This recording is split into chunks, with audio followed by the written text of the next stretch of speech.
Family Skeptical, Parenting Through Nonbelief. We're a married atheist couple raising two wonderful, strange children. We ask big questions, dissect weird parenting moments, and examine how society ignores or misrepresents families like ours. If you're any stripe of non-believer who's involved in raising children, welcome. You are our people. Our kids have heard all our swears, but yours might not have. So be thoughtful if there are young people listening with you.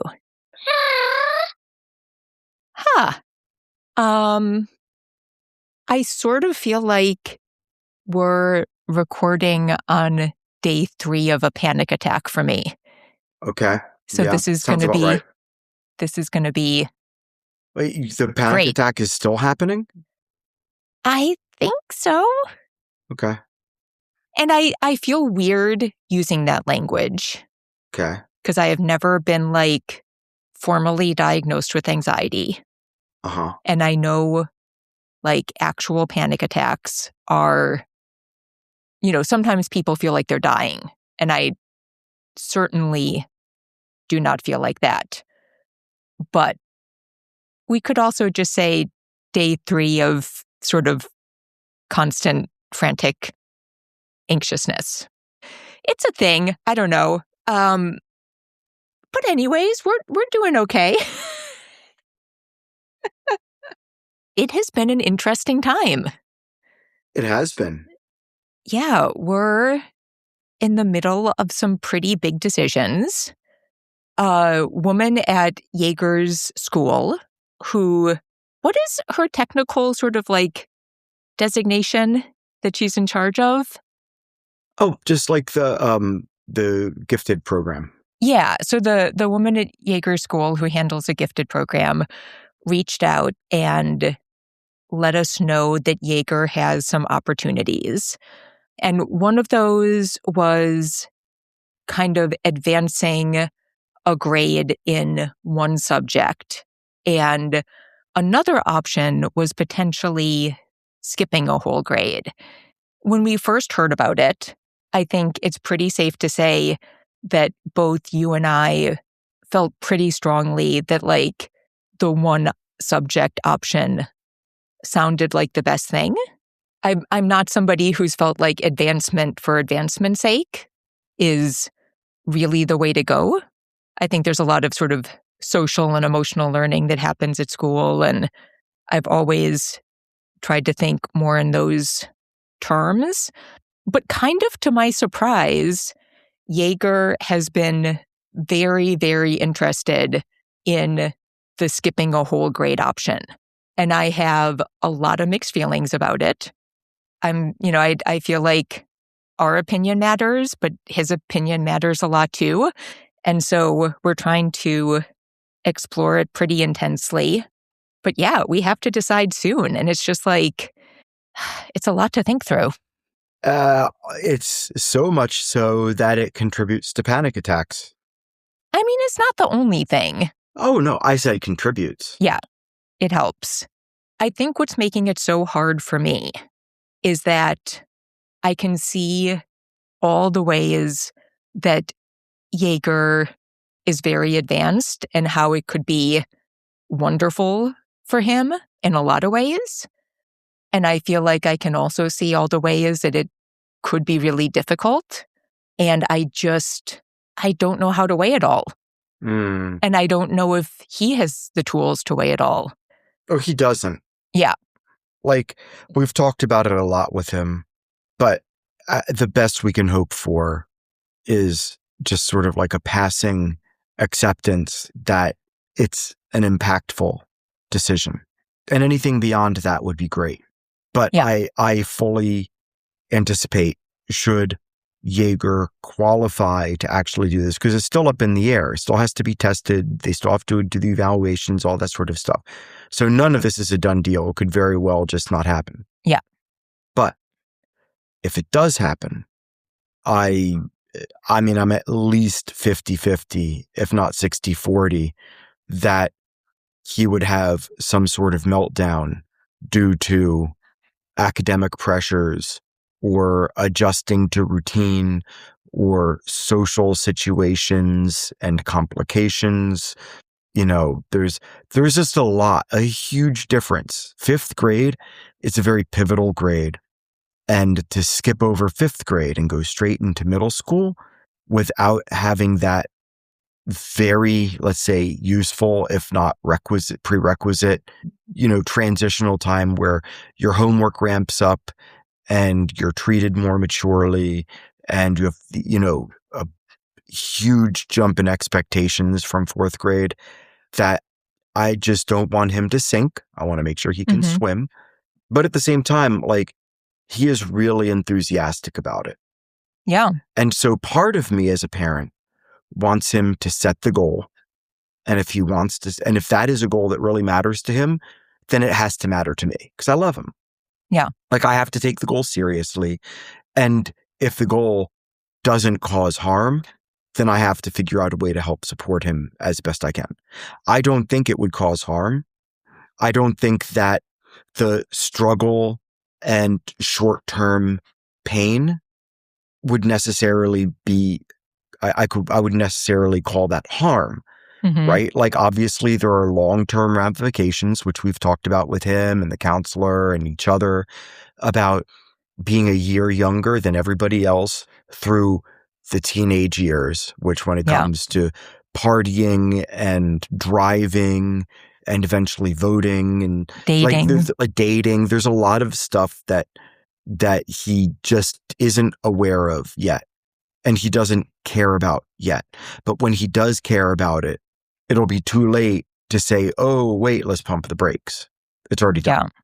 On the other hand, I think, they're interesting things. We talked about sort of like the college implications of being younger as well. He said he would be very interested in taking a gap year. So like, that's kind of interesting because it would put him back into his age group for college if he actually sticks with that. Sure. Yes.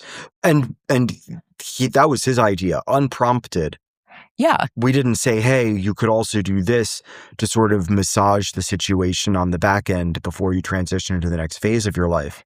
He was just like, oh yeah, no, I could totally do a gap year. I'm like, this kid's thinking about it, which is one of the reasons why I really took him seriously. When he proposed that as sort of like a compromise, like he's willing to accept that age differential, knowing that by the time he gets to college, it's going to be even.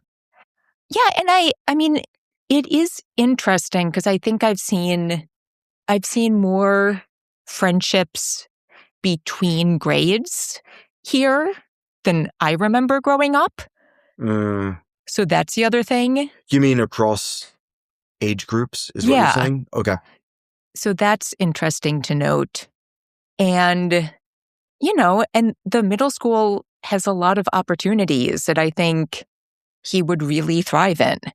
So, he's talked a lot about sort of being tired of the grade school thing of like having to walk in lines and being treated like you're younger. And I think he would do okay outside of that. I think he's also hoping the kids are more mature. And that's where I don't know if it'll feel that way to him in the way that he wants. Do you know what I mean? As far as I think like... Yes, I think that he does have this expectation that because he's skipping a grade, the maturity level is going to like dramatically improve. Yeah. Which I think is nonsensical. So I'm looking forward. We had another call with the woman at his school, and now next week we're going to have a call with the middle school, the folks at the middle school. And I really adored the middle school principal. So I think he'll have some good insight. Amazingly, the gifted woman at him school is like, nobody has any problems. This always goes great, which I'm sort of like blown away by as a stance. So it's been a lot to ponder. Yeah. And I do really want to follow his lead. Though I don't know. I don't know. It's been a time. It has been. And sometimes you have panic attacks. And sometimes I have lingering panic attacks. Or whatever they are. Whatever it is that my brain does. Are you expecting to feel more like you'll sort of know how you'll feel after this middle school conversation, or do you expect you'll still be? I'm expecting nothing. Okay. I think we, by the time we record again, we'll sort of have to have some sort of pending decision in place. I think so, yeah. Well, I mean, based on the timeline she laid out. I mean, kind of have to. Yeah. I mean, I think like there's testing that could potentially undo that decision, but we'll at least have to have our preference noted, is my understanding.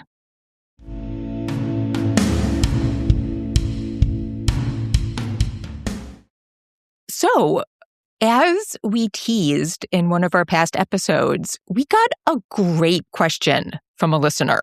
Mm-hmm. I'm not going to read her whole email. Ooh. But she found us through Joe Piazza's Under the Influence, which I continue to love. And she wrote in because her son wound up having a school performance. And it turned out to be a very patriotic thing with skits and they saying, God bless the USA, this land, grand old flag. And she mentioned, really loving this country. She's a veteran, which is amazing. And, also feeling like right now it's a very strange time to do a super patriotic performance with everything happening under Trump. And she asked a great question, which was, I'm curious what your thoughts are and how you teach your boys to be proud of their country without it being cringeworthy or feel like you're aligning with Christian nationalism. So I don't feel like we've fully talked about this. Mm. And I think it's a fantastic question. Sure. Because I have an answer that's probably maybe too pat, but I've thought about it a lot. Okay. So, no, I haven't even thought about it a lot in the wake of one of our wonderful listeners asking us about discussing patriotism with our kids. I've thought about it a lot, just in general, as I deconstructed, as I found secular humanism in particular, but even more so now that I have been getting more and more into philosophy. Do you want to give your pat answer and go from there? Sure, that's fine. So the way I look at it is that nationalism is about the state or the sort of emblematic expressions of it, whereas patriotism is about the people.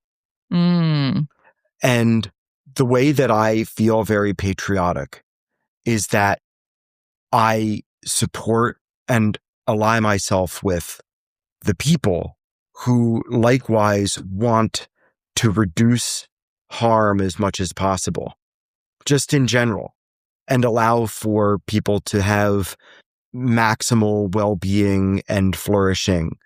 Because, as I've said before, I like the idea of at least exploring the possibility of being a moral realist as an atheist, where you can have objective moral facts and that you can ground them in, something other than a lawgiver, which again makes no sense to me because that's just another mind making decisions about its preferences that you then subjectively assent to, why ought I listen to God sort of thing. But I digress. No, when it comes to patriotism, it's about the people. And because I would love to teach my kids to value people, even people who disagree with you, because when somebody disagrees with you, you don't necessarily fully appreciate the reason why. And so it's really easy to get caught up in this political movement or that political movement is doing this bad thing or that bad thing. So anybody who allies themselves with this political movement or that political movement fully supports all of these bad things, or they fully support everything that the leaders of that political movement support or do. And I just think people are complex. And I think that just like I left religion, and I know people who stopped supporting Trump after voting for the guy. Mm-hmm. Okay? Like, it is a non-zero number. The reason why we see like state and local seats, and from school boards to mayorships, go Waukesha, to, state legislature, seeing them flip in special elections and whatever, is because there's a groundswell, I think. And it's not just, let's say it is against our best interest to be dismissive of these people changing their minds, because those situations, those flips don't happen unless the person who won before in landslides loses support in a big way. And so, it's about the people. The people in like at a certain point were drawn in by populism, like even as toxic as Trump's version is, because they were fearful and desperate. And now they realize that his version of populism is so toxic that they made a mistake and they are now reversing course. Again, not all of them, but a non-zero number. Just like with me and leaving theism and so many other people who are ardent theists and then deconstruct, just like we needed the space and time to change, and we needed the grace of other people who had already done that work on themselves first before us, to allow us to change and make those mistakes and say the things that they had already said to their friends and family in their past deconstructions. Like, we can't be judgy. We have to say we are a group of people that are not this billionaire class, because I truly believe it's a class conflict more than it is a political conflict, because what's driving the political conflict is media ownership and disinformation to a pretty solid degree, and gerrymandering, and all these things are solved by getting money out of politics, right? Like the money out of politics and true democratization of a vote, like, makes so many of these issues just not even be on the table anymore. Because if you ask people about what they value and the sorts of political and social programs that they support, you're going to get MAGA folks saying, yeah, I would love to have after school care for my kids, because I might be white and poor, but I'm still poor and I can't afford X, Y, and Z. And I need to work 2 jobs. And sometimes my mother-in-law can't take them, and I have to bring my kids to work. Like, they have the same problems, but the issue is that there has been this divide, this artificial divide, in my opinion, that's been wedged by design to make teams, and then pumping up rhetoric to make teams feel like teams. And so part of patriotism is accepting that what unites us as a people group, as a nation, is greater than what divides us. And that the flip of that is, it flies in the face of us being social creatures. That, like, we will default perhaps to tribalism, but I don't think we default to tribalism to such a degree that we will be inherently that horrible to each other. So I totally get where the listener is coming from, but I fully reject what is being pushed on us as being this necessary means of discourse, because up until recently, it wasn't this way. And we have to remember that it wasn't this way. And it will not be this way forever. It can't be, because society would fall apart. And so we as a people are far more numerous than that handful of billionaires that pretend to also be patriotic when they're just looking out for themselves. I feel more kinship to even the most ardent MAGA supporter, because I feel bad for them. Like, given a chance, they wouldn't be in a cult, right? Like, I mean, I think people that part that they have a predilection perhaps like if somebody is, has like a predisposition to having an authoritarian mindset, then they will be attracted to that sort of thing. But if that sort of thing isn't a possibility or an option, they'll have very few places to turn to, and they will re-enter a more civil version of this, which is how it was for decades. It wasn't like the right in America has always been this way. This is a very recent occurrence. Yeah. I mean, I think going back to the listener's email, I mean, I think I could really do without God Bless America. Like, Sure. That's a whole separate question. And I think is a discussion that, I don't like that. That's a nationalist. The whole like the God Bless America, the Pledge of Allegiance, all that sort of stuff. Like if it's not opt out, like make it opt out and force them to make you be in trouble, and then make as big a freaking stink as you can about it. That is our obligation. It's our if you were in a place to do so without that having serious impacts. Well, look, agree to disagree. Well, I think there are a lot of things you have to consider with that, about how comfortable your kid feels, about where their friends are coming from, about the social impacts. If you work in the school system, if that would potentially put your job at risk. I mean, there's just a lot of different things that can come up. But I think if you're in a position to do so, everybody needs to be Sally Field. We need to throw our wooden shoes into the gears of the machine. We need to stand up. We need to go join hand in hand, and we need to stare down the man. So I think if that is something you feel comfortable pushing back on, I think that is a great place to do it.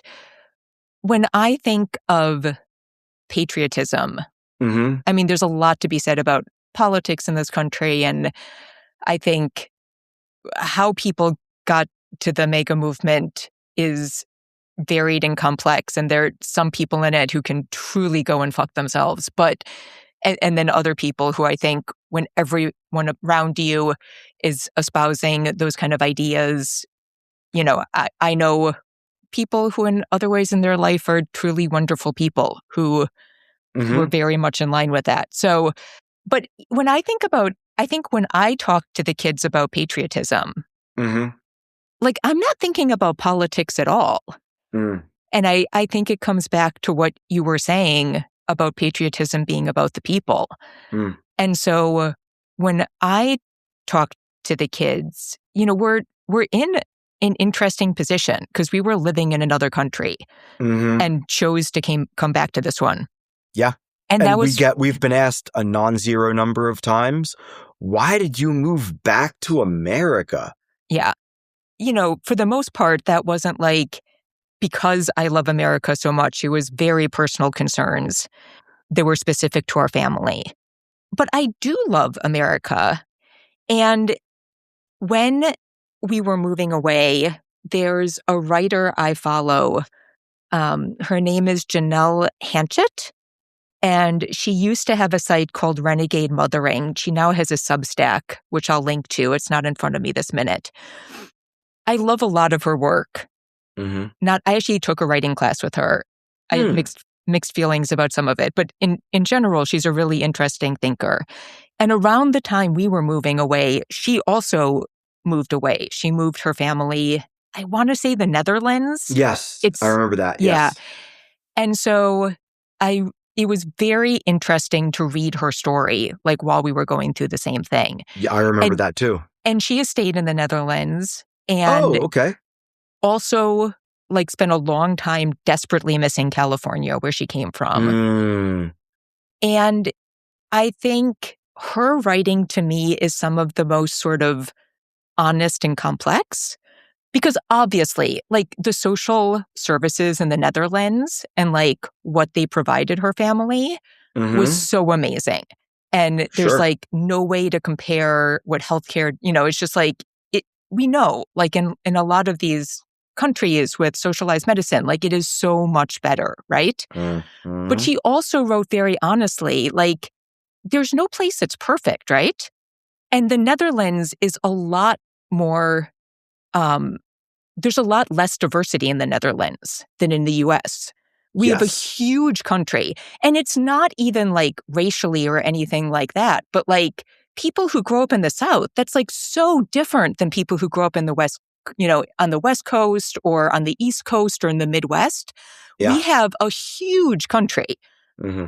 I know in one of her essays, she talked about like it is much easier to look at your fellow citizen and be like, oh my God, they deserve as much as me. We should make a system that makes us all equal, when the other people you're looking at are so much more like you. Like, we are tribal as a certain sense as human beings. And I think like the best we can be, like as we grow, I feel like part of that work is to like break down those sort of things that make us feel. People just need to travel more, just in general. But like it comes down like that again, when people have the money lying around to do stuff, they'll go do stuff. But when the middle class has been gutted and wages haven't grown with inflation for like 50 years, like people just don't have the disposable income to say, oh, we've always wanted to go, I don't know, to Paris. Yeah. Let's go to Paris. They can't do it. They'll never do it. It'll always be a dream. They'll never know anything other than their hometown because they were never able to get out. And so all they can do is drive around and do stuff locally. And that's just the world in which they live, which isn't necessarily bad. It's just that it limits the way you view yourself. And I have like a quote that I'm going to drop right now. Okay. That's totally germane. This is not autisto rambling. Okay. Okay. Promise. Okay. I know you were worried for a minute. Yeah. Okay. So this is Yuri Gagarin, first man in space, hero of the Soviets, right? This is his quote after returning. Looking at the Earth from afar, you realize it is too small for conflict and just big enough for cooperation. We're a Star Trek family. We come back to it a lot. We refer to it a lot. I'm sure everybody's tired of hearing it. But there's that part of Star Trek that is like, okay, all of this is possible because specifically humanity was able to view itself as a species. Yeah. And not as these tiny people groups vying for limited resources. I just wanted to share that because it feels like, just like in the wake of the Artemis 2, where again, astronauts up there saying, man, look at that. In this case, they said what? Amaze, amaze, amaze. Yeah. Right? But that gets me to the other. So I do think, but I just wanted to say, like, I don't think America is necessarily uniquely terrible. I think it has some extra challenges for like getting on the same page in that way. On the other, like, amaze, amaze, amaze, that's from a movie, right? Yeah. And like, that's the other thing I think about America. Like, there are, when I think about my patriotism, like, I love traveling, but my mom also says, like, there is so much to be found in your own backyard. And we did a ton of travel in my home state of Wisconsin. And one thing that Wisconsin has that's a little unique is we have a lot of outsider artists. And that's like a hard term, and how people get put into that category is a little bit complex. But like, the people I like the best are just these like, people with not a lot of like necessarily formal art education, not people who grew up going to art museums and necessarily being exposed to a lot of art by their families, but who just decided to go out and make art because they so desperately wanted to. And there were sites all across the country. I think I'm right that Wisconsin has a higher percentage than a lot. But there are these amazing sites where there was a guy who owned a bar, and he made these incredible sculptures in his backyard with all the broken glass from the bar.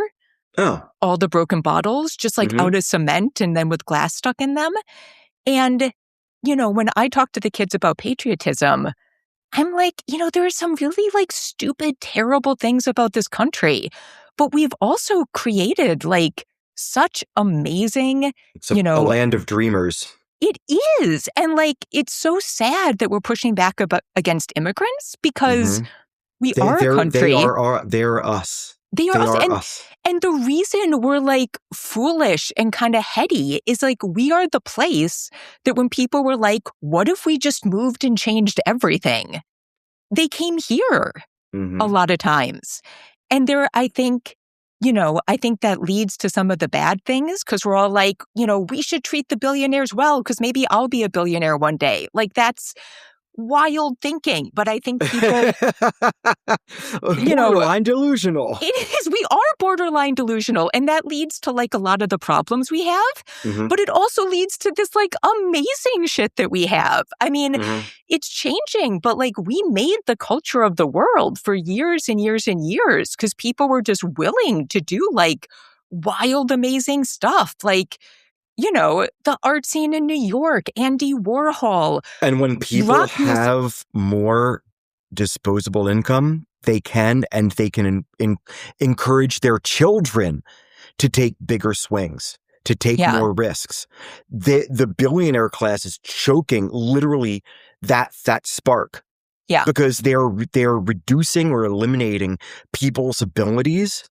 Let's say their risk aversion increases dramatically because they don't have the resources to deal with a loss on taking a risk like that. Yeah. And how many great things did we not get as a result that we would never know about?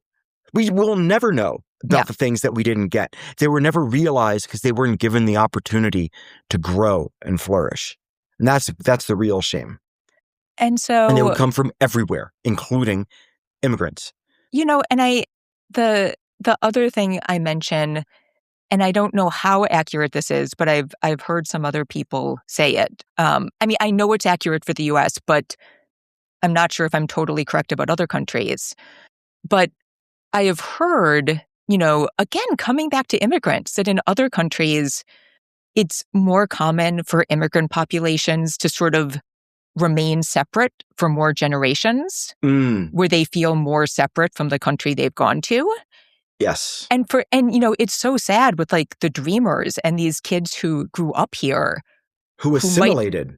They did the thing that they were supposed to do. And that's the other wild thing about America. So fucked up. Like people come from all over and some fucking way, like the first generation of kids that grows up here is American. Completely. Like, dyed in the wool. Yes. Slang. They might be speaking everything. Their parents' language. Accent. Yep. Yeah, they might be speaking their parents' language at home. They might be cooking their food. But like on some level, they're just fucking American. And that's wild. That's wild. There is something kind of amazing about here. And so, I don't know, like when our kids talk about the bad things, there are lots of bad things to talk about. And we'd never, ever, ever shy away from it, including the stuff that we personally have been contributing towards. Like, we are not perfect as parents. We are not on a soapbox about how other people are the problem. Like, we all contributed. That's part of being a patriot, is that like with history or, looking at, critical race theory, like avoiding historical facts is not a good thing. It's not a good look. It doesn't yield good results. You are not learning from your mistakes. We try to do that as parents. We try to help install that in our kids and help them appreciate the value of it. And then part of that is saying, okay, so Trump's in office. We didn't vote for him. How did we, though, nonetheless, contribute to his rise? What did we do or not do that yielded this situation? Because these solutions, they are like all of these big issues, they're all hands on deck. Yeah. None of these issues get solved by us pointing the finger at the people that we think are the real bad guys. Like, we have to assume that we did something wrong. Otherwise, we will not improve. Like, that's where those big growth moments happen, right? Is when you take responsibility for a mistake, even if you didn't have like full, true full responsibility for it, because you will then grow nonetheless. You are always growing and improving. Somewhere along the way, we were convinced to point fingers instead of reflect. And that goes hand in hand with that delusion. Like, it's deluded to think that you shouldn't reflect and that you should instead point fingers. So part of patriotism is reflection, saying we did a bad thing. We need to apologize and improve.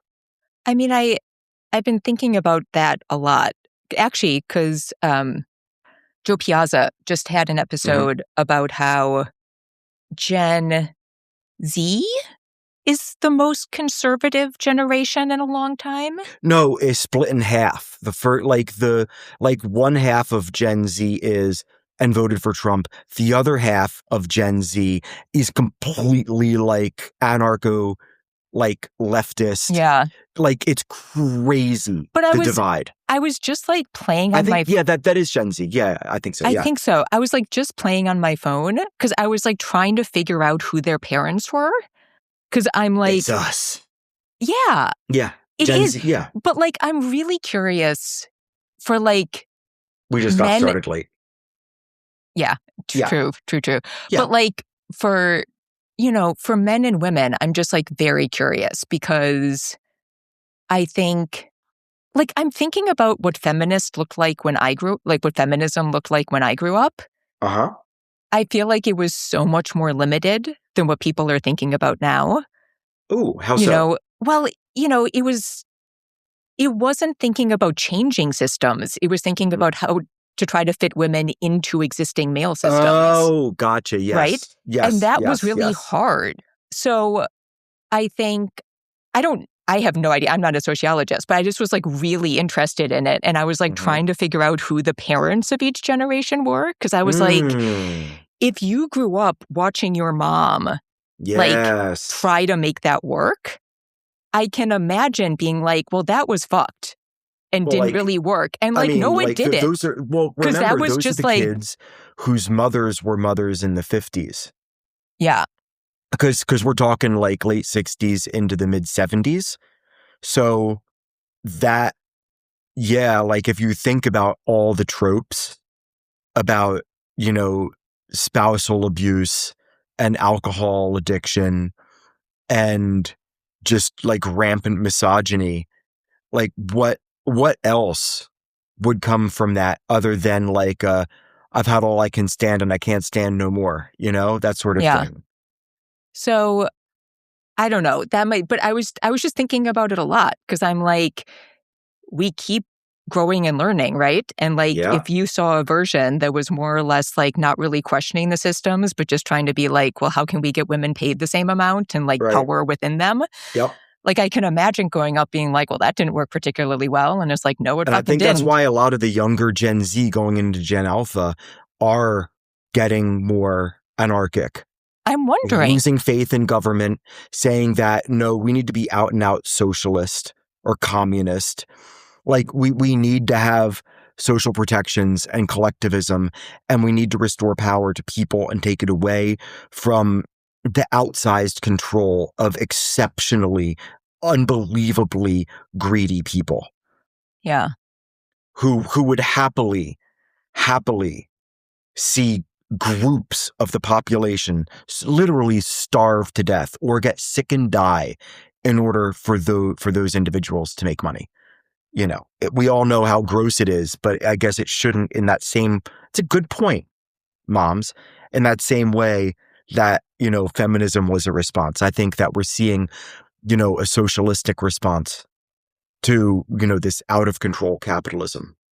And I've also been listening to a lot of Black thinkers being like, it's the racism, it's not the capitalism. So maybe I'm being like very, I'm being too much of a white woman. But like, there's a lot of stuff going on. Yeah. Well, I mean, racism has shaped the country too. But anyway, I think, of course. But I do think it's interesting. And I wonder what the generations coming up with parents who are more like, maybe it's the system. what that's gonna look like. But yeah, I mean, I think, I don't know. I think when we talk about like, if you love your country and if you want to talk about patriotism, I think it can be incredibly personal. Sure. You know? Yeah. From those like wacky Wisconsin people throwing cement around their backyard to like, jazz or like whatever. The beat poets, man. That's not mine, but I'm sure it's somebody's. But I think one of the most patriotic things you can do is to just talk to your kids about like all the ways that your country has fucked up and is still fucked up. Oh yeah. And like just doing that, just having that conversation is probably and then at the end of it, say like talking to them about, who in the country would benefit from solving these problems. Like that is an exceptionally patriotic conversation. It has nothing to do with emblems. It has nothing to do with singing songs. It has nothing to do with venerating leaders. It's just about the people. How can the mechanism of the government and the country's economy be of the greatest possible service to the greatest number of people, minimizing the greatest amount of harm on a daily basis? And, and it seems really like maybe simplistic to look at it that way, but I don't know. It seems like a really good way of looking at it because it ultimately boils down to harm reduction and humanism. And I think if we're also to be good parents and we want to look at different ways that we can express our values to our kids in a consistent way and help them understand that, like, okay, you might disagree with like what I'm saying or how I'm saying it, but I think it's important that you understand my thought process. So at the very least, you might be as reflective in your own life when you come up with your own personal philosophy and your own worldview. So that way, what you're doing is also grounding it in that reflection so you can maybe like hold yourself to the greatest possible account and responsibility, which I think makes you of better service to other people. And that is part of patriotism. Yeah. Speaking of like simplicity in songs, when I was a good kid, question. Jeez Louise. My mom and I would bike to the fireworks each year. Oh yeah, because you could avoid all the traffic. I wish we could. I wish we could have done that. The traffic is miserable. Yeah, I think my parents started like taking this shuttle bus in because then you wouldn't have to park and walk. Yep, that was the worst part of it. Jeez. And we would bike back, and we would always sing "If I Had a Hammer." Oh, and nice. I can't sing that song without crying. Oh no, I can't. There's just You'd like hammer speaking in the of morning. Yeah. In the evening. Hammer in the evening and at supper time. All over this land. Yes. With my brothers and my sisters. So I don't know. To me, that's one of the most like, just, like Woody heartbreaking patriotic songs. Like Woody Guthrie, right? Like this land is your land. This land is my land. From the fact that we coexist. And that's the Yuri Gagarin thing. And like how many other astronauts have said similar stuff. It's like we have a tiny spinning rock traveling in a solar system that's hurtling through the universe at 500,000 kilometers an hour or whatever, some incredible rate of speed, right? Hurtling, careening around our galactic center. In the wake of the Artemis mission, it just feels like a great time to look up instead of across a table or down at trash that's not getting picked up or at a pothole that's not getting filled. Like, I think we need to dream bigger and look at how the people around us can support those dreams. And then more importantly, how we can uplift our friends' dreams. Mm-hmm. And I don't, now I'm getting emotional. It's hard being a parent right now. Yeah. Because you want to tell your kids that they can do anything. And then you remember that predatory capitalism exists and is getting stronger with each passing day. Yeah. Yeah. Guillotines. It's time.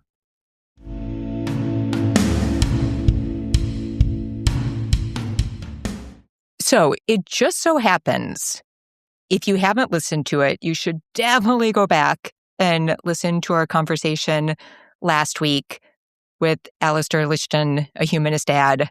I loved that conversation so much. Got some overflow. It went so long, I had to cut a section out, and it just happened to perfectly coincide with this question. So I'm going to post it here.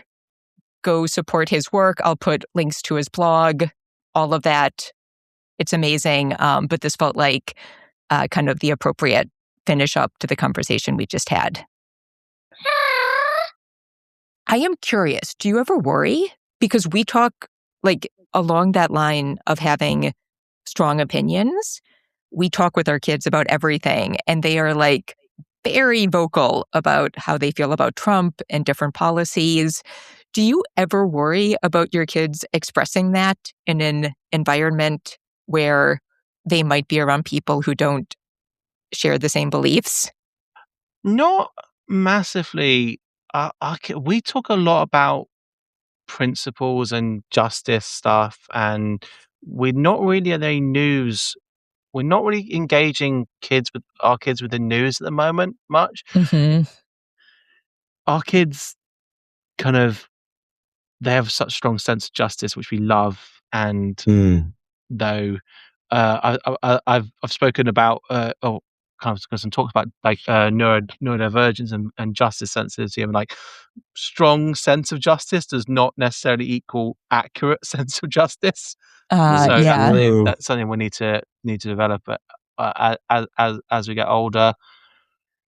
I also, they're only kind of just now beginning to starting to realize that our values are not the values that everyone has, and I think all kids go through that. And if you're particularly if you're raised in a religious values, that you might come to that realization later in life. If you're raised in quite strong political values of various things, kids will experience that as they get older, and we want to give them the tools for understanding that and having those conversations. Yeah, because I definitely... So it's the one thing, just, because they don't have as much social awareness to be like, to read the room, I mean, our neighborhood is very liberal, so they can have, and I think they do have those conversations with their friends, which is why they're willing to talk about it, and they're not as good at knowing when the room might be different. Yeah, and I remember having that around. So we have religious education at school, and when I was younger, I used to get in trouble a lot for laughing in religious education.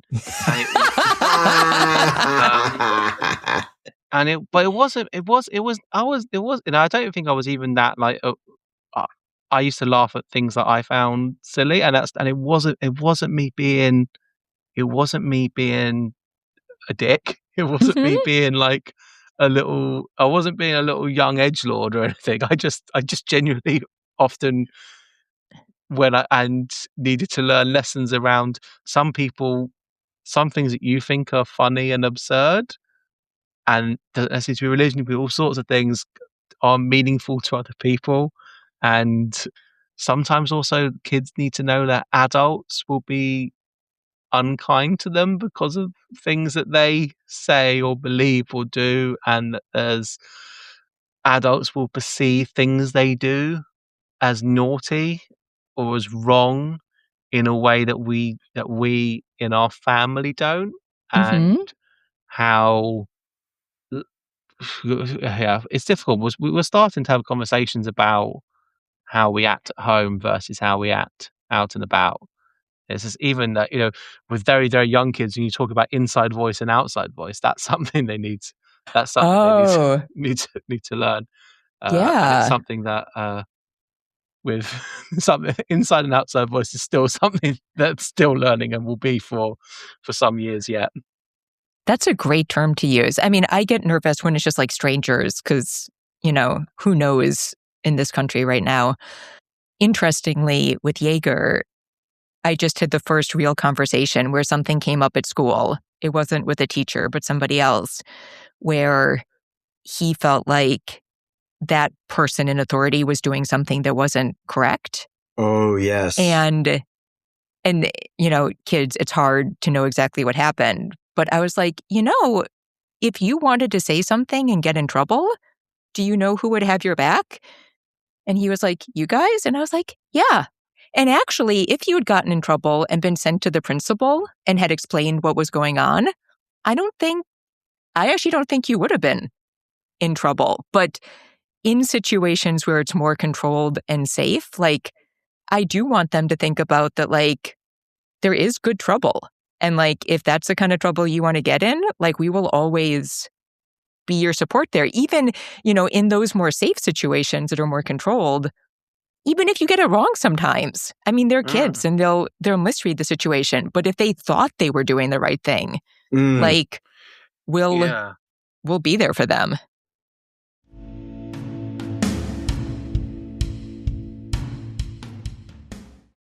All right.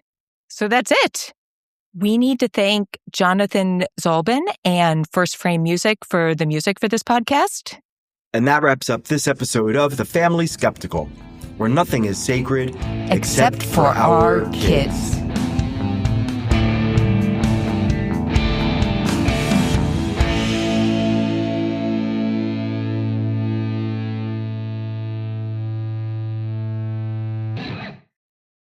Sorry, what is that noise in the background? What noise? It sounds like crunching. You mean Kalia eating? Oh my God. Okay. Grinding her teeth? Oh my God. All right. Yeah. That's amazing. Okay. I'm just going to while she's doing that, I'm going to let you do most of the talking. No. You keep talking. Keep talking.